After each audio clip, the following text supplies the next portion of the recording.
What's good, meaningful movers? Welcome back to Move With Me, the podcast where actions have meaning, words have meaning, and we open up the conversations to discover what's your next move. I'm your host, Krystal. In today's episode, we're going to talk money management. We aren't hiding cash in mattresses or burying coffee cans in the backyard. We are in need of a major upgrade. But you know how we do it here? We need to set that theme. So let's go ahead and do that. The word of the day is contribute. If we are strictly talking money, well, you got to contribute money to make money. But let's go deeper than that. What about our emotional ties to money that we have? Is that putting up a block to opening ourselves up to understanding the intricacies of investing?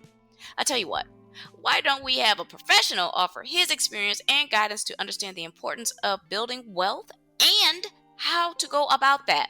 Talk about a contribution. That's enough of me talking. How about we introduce our guest? And there's no one better to do that than himself. Steve, why don't you go ahead and give the people a bit of background about yourself and what you are going to share with us today? Hi, Krystal. Good to be on your program. I've been an investment manager for myself and for literally hundreds of other people for, over $100 million of other people's money and my own directly at my fingertips. And it was my job to protect it, keep it safe. And the second thing was to grow the income that it produced. Because early on in my investment career myself, I kind of figured out that it was really income that your investments produced that impacted your lifestyle, not the market value of those assets. I set about a career of making other people start to look at their investment programs in that manner, a safe haven where they could put their money, which would grow their income, where they didn't have to run in fear every time they heard about a market correction or a crash or a pandemic or airplanes flying into buildings somewhere in the world and stuff like that, that their investments would be safe and would continue to produce money. And that's what I'm all about, is that production. Awesome. This is a little different episode from a typical ones, but it is still packed full of meaning. I think this goes to breaking generational curses. How many of us go into our adulthood without knowing the significance of wealth management or basic fundamentals about those key terms? I can't blame my parents for not teaching me this when they themselves didn't know. But now that I do know, I want to make sure that my kids, the next generation, is better prepared for becoming financially independent. Not only that, it's also not too late for me to catch the investing bug and learn more about the options I have for retirement. What does creating an investment portfolio look like? And, well, what the heck is investing? Yeah, I'm that much in the dark, and I'm sure I'm not alone. So let's just ease into this with a few basic fundamentals. Money is close to our heart and can impact our mental health. So, Steve, why did you feel the need to start writing about investment? I look at investments differently. I'm sure many of your listeners have spoken to people, either professionals like myself or friends about investing, or they've listened to programs on TV where people are saying, oh my God, that thing went up like that. And if you bought it, you can have it go up. And look at Amazon. I got to have a couple shares of Amazon. My God, it's going to go up forever and things like that. And then when the market crashes, all of a sudden, those same people, the smile's gone from their face, the sparkles out of their eyes, they're all in the dumps crying, oh my God, I lost all this money. But did they really have any money? No, they had an image of money. And the only way they could actually put that money in their hands if they actually sold that security. There are two ways to create income from investments. One is the distributions or the dividends that an investment like a stock would pay you, or interest like a bond would pay you in two different types of investments. And a third stream is things like rents from properties you may own. Then there's actually a fourth stream of income, and that's the money you make when you sell one of those investments profitably. So To make an investment in the first place, I always say, whatever you invest in, make sure who that person is, who that company is, whoever, whatever that entity is, make sure they have enough respect for you to give you something for the use of their money. Mm. Because that's what an investment is. When you buy a stock, you're buying an ownership interest in a company. Literally own a share. One share, one share. Two shares, two. A million shares, a million shares. And most of these companies own millions of shares. So your 100 shares is not a big deal to them. But I feel that it should be. Mm. Because we have 300 million people in this country and we each own 100 shares. That's, a lot of their company. Absolutely. So my feeling is if they don't pay me a dividend regularly, I'm not interested in letting them have my money. Okay. Now, that's an ownership interest in a company. So there's a real risk involved with ownership. If that company goes under, you're going to be wiped out totally, 100%. It's going to be quick. You're not going to be able to sell it. It's just going to be gone. So one of the reasons to buy a company that pays you money is because it's proof that at least they have some money to pay you. Okay. Yeah. They got to be making money if they're going to continue to pay you dividends. Okay. So when you say dividends, Mm-hmm. this is a share from their profit that's divided across their shareholders. Is that what? Yeah. Okay. Yeah. They'll say we're going to pay 1% of our profits, and you divide that up by 65 million people, and that's how much you each get. Okay. So the more they pay, the more likely it is that it'll be really apparent to you if anything's getting wrong with the company. If they cut their dividend, it's really a smack in the face. Okay. So it's something to watch for. So buying dividend stocks is smarter, in my mind, than buying just any stock, particularly things like new issues, all that hype and ceremony and excitement about this company going public. Yeah, sure. It could have been Google, Mm-hmm. and you could have made a lot of money if you sold it. But it could also have been another 1,000 companies that you've still never heard of because they went bankrupt. More companies go bankrupt than make it. Yeah, I agree. In the real world of investing. So ownership is one means of investing. Another way of investing is basically you're loaning people money. If you buy bonds, if you buy loans, if you buy mortgages, if you buy anything like that, you're loaning people their money and they're paying you interest. Right. Yeah. Okay? So the same thing to consider. If it happens to be a company bond, you're in better shape than owning a stock from a risk perspective, because if they go bankrupt, the bondholders get paid before the stockholders.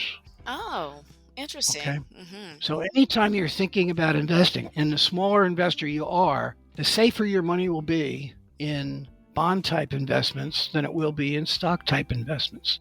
And that's just the nature of the corporate financial world. Bonds get preference over stocks. There are hybrid securities of different natures, but that's the basic one-off on that stuff. Let me ask a quick question on bonds. Sure. When you had started talking about it, all I was thinking about was what I know about interest, which is Uh-huh. bad stuff. Like I always know I need to take a loan for my Oh, mortgage, like to buy my house, to buy a car, a large purchase. I'm doing something on a credit, right? right. I'm thinking, oh, I have to hurry up and pay this off quickly because this interest is building up. Thank you for giving me the money, but I need to give it back to you because I don't want to pay you too much more than that. That's the only thing that I know about interest. And then when you told me this about the bond, that is what perked my ears up. But it's different because now it's almost like I'm the bank. That's right. You're loaning them the Okay. money. It's very important when you start out because, people don't start out typically with this money that they can invest. They typically have to get started somewhere. Like you said, they have to leave the house and they have to go find a place to rent, and they got to pay somebody to rent, stuff like that. And to buy that furniture, they might have to take a small loan. I guess furniture stores and people like that, they don't charge the crazy rates as regular credit card debt. No. But still, you're paying interest. And the good news about being able to do that from your salary or whatever when you're getting started is that you build up a credit rating.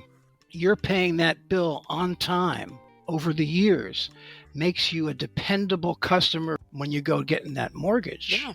and you're borrowing six figures. If you don't have a good credit rating, you may not get a mortgage, or you may have to pay an extra high rate. So building up a good credit rating when you're young is really, really good. Now let's do that. Let's talk about that, because I think this is so important. And I was just talking about this. I was telling my mother that I was going to have this interview with you today. So I was like, Mom, you guys didn't tell us anything about credit, yet you guys knew about credit because you were buying cars, you bought houses and stuff. And she just laughed. She's like, I needed to, I don't know, it wasn't a priority for me to tell you about that. We were just laughing about it. And I'm like, yeah, I know. If you told me this, I would have started building credit when I turned 18, or whenever, Well, however old I could do it. And so I started telling my son about this, and everything that you were talking about. He was like, really like, oh, so if I do this, so let's just talk about that. When can we start building credit? And what are all the significant things about credit, like the longevity, making payments on time, credibility, all those things that make it go up? Tell us about that. well, the most important thing, if you don't know that you're going to be able to pay it on time every month, don't do it. Yep. The worst thing you can do is default or not pay, or have them sending you nasty letters about you not making your payments on time. It's a last resort, but it's also something you must be able to do if you're ever going to have a car. Really, Yeah. a new car anyway. Yeah. So your credit rating is very important. And the way you do that is by you make your monthly payments. And well, where I am and at my age, and for the last many years, once you get into the career stage, you're 4 or 5 years out of college and you're doing something for a living, I don't ever want to pay a penny of interest to anybody. Yep. So I can still maintain my credit rating, even though I pay every bill completely every month. I never pay any interest. And that's important too. Yeah, that's why I love that you said that, because my credit rating was going up because I was doing that, because I had the same mindset. I was like, look, I don't want to pay interest. I don't even want to be in debt. And my grandmother had this old saying, and I'll maybe say this later, but I just didn't want to have debt, and I didn't want to owe anybody any money. So as much as I could, I was paying it down, and my credit rating kept going up. My husband was very much in the mindset of pay the minimum and we're good. And I was like, whoa, what are you doing? And so I started separating because I wanted to show him. So I was like, whoa, get that card, that loan, whatever, make sure it's in your name. And then I'm going to get it in my name. Okay. Because I just, unfortunate, right? I just didn't want it to impact me. And so he saw my stuff rise and he's like, what are you doing? I said, okay, there's something called debt to income ratio, sweetheart. Your debt is higher, or it goes over a percentage of what you make and bring in. So now that lowers it. Paying it off sooner rather than later, that's important. Like, you don't make these minimum payments. You need to make over as much as you possibly can. I mean, I was just going all through it, and he was like, nah, not really. And I just ended up sending him a webpage from Experian or something where I was like, read the credit people are telling you. Well, and on top of that, years and years ago, when I was young, there were such things as usury laws. Usury used to be a crime. It was where you would charge somebody higher than a specific rate. Like, it may have been 8%, may have been the highest. Anything above that was considered a crime, literally. Only pawnbrokers could charge, double-digit interest rates. Now, every credit card you get, they'll charge you 18% and get away with it. That's bad government, basically, in my mind. Gosh. Because it really, the people who can afford it least are being charged the most. Agree. And it doesn't make sense to me. So I always caution, if my kids ever sign up for one of those credit cards they got in the mail, I say, tell me what that is. I'm going to pay it off. And as soon as you send me the cut up version of it, cut it up, put it in an envelope, send it to me. I'll pay it off, and you'll be done with this credit crap. If you want to borrow something, I'll loan you something at 2%, okay? Don't go borrowing at 18% or 17%. Yes. You'll never, ever build wealth if you're paying that kind of interest. Amen. Ever. Amen. You never will. Think about it. If you could make 18% on your money instead of paying it, my goodness. Well, anyway, mortgages and things like that generally don't get into the double digits. There is a time if you want to own large, big ticket items, that Mercedes or that Chevrolet in today's prices, you're going to have to borrow money. And the thing to do on those things, the way I look at it is like my house, for example. When interest rates were way, way down, I kept refinancing so that I could get my mortgage rate down to a level as low as it could possibly go. So now when mortgage rates are back up again, I'm not in a hurry to pay off that loan because I'm also in a position where I'm investing money. And I know that I can get right now 10% or better on my money that I'm investing. So why would I pay off a loan of under 3%? It doesn't make sense because I can use that same money and invest it at 10%. Oh, See what I'm saying? yeah. See what I'm getting? Yes. Yeah. I know a lot of people feel weighted down if they have any debt at all. But when it comes to a large sum of money on a thing like a home and a car, I lease cars. I don't even know what those rates are anymore. But, I look at the difference between what I can put that in my investment portfolio and earn versus what I'm paying the bank in interest. So I'll pay off $100 extra just to bring it down a little bit at a time. But no way would I write a check for a large number and pay off a 2.75 loan when I can invest it, that same money at 10%. So it's not too many young starting out people are going to have that dilemma or that thought process. But always remember, in the long run, play those two things against each other. If you're in a position where you're putting money away to invest and it's higher than the rate of interest on the debt that you want to pay off, you're smarter to invest it than to pay it off. Right. If I could reword what you said, assume that I have this loan, like you said, this mortgage. Let's just say, for example, it's at 6%. I refinance it for 3%. The difference between 6% and 3% money, take that amount, that difference, and invest it into a bond or a stock. Is correct? Is that what you mean? Instead of trying to pay off. Right. Instead of keeping your payment the same and paying off more of the principal. Yeah. Okay. Right. I was doing that. I was like, oh, great. Keep it going. Keep going. Let's pay this principal down. That's exactly what I was thinking. If you've also got an investment portfolio going, then you have to play the two off against each other. And you don't have to be a billionaire. This is what the billionaires do. They borrow $100 million and invest it. They're doing things that aren't like us, like getting dividends. They're making capital investments for something. Let's say they're buying land and then selling it. That's a whole nother story. Okay. The numbers are bigger. But for us, in a regular day-to-day operation, you have to have a mortgage to own a home. You're going to try to get your interest rate down as far as you can as you're doing this. And if you have that bonus comes in at the end of the year, get that 20 grand, and your choice is between paying off the mortgage, you're not going to reduce your payment any. You're just going to reduce the principal. Instead of paying off a loan that's at 3%, when you can take that $20,000 and invest it at 9%, investing at 9% is a smarter financial decision. We're not talking about emotions. Some people having any debt at all just works on them. They can't stand it. They can't sleep.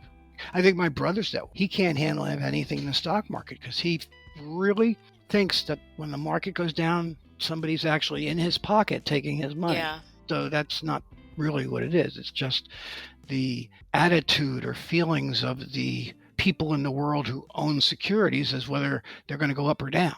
That's all that's being expressed. They're expressing opinions in the price of the securities. That's all, if you select them properly. So what's an investment portfolio? Why did I write Retirement Money Secrets?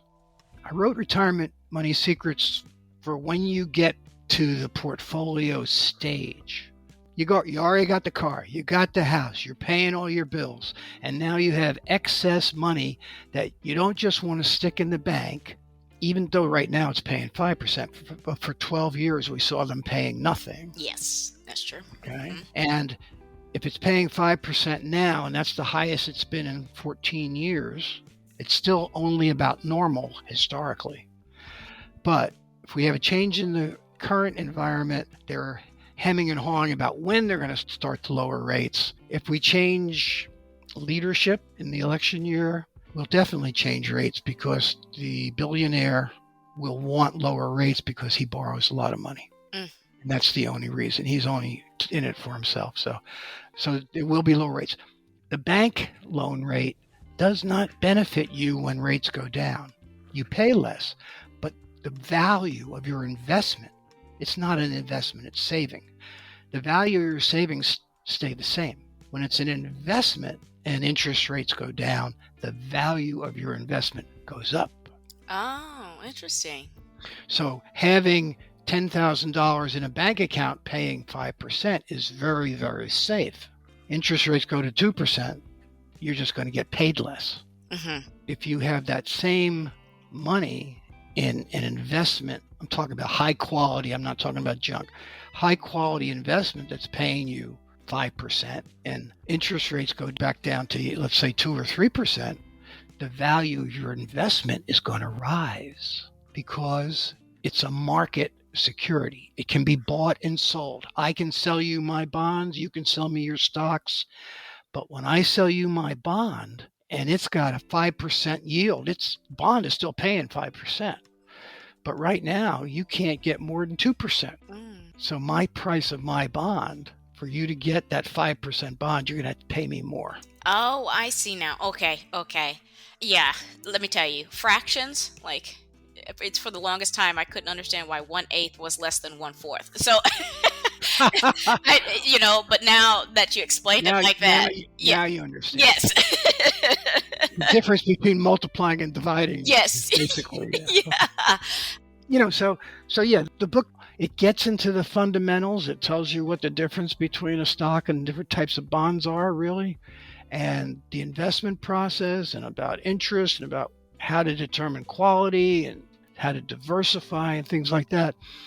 But it doesn't go as deep into credit ratings or things like we just discussed. So we just wrote a prelude or a preliminary chapter introduction to the book. No, I love that. The book gets into the nitty-gritty where it starts with people who are traveling the world. Why so?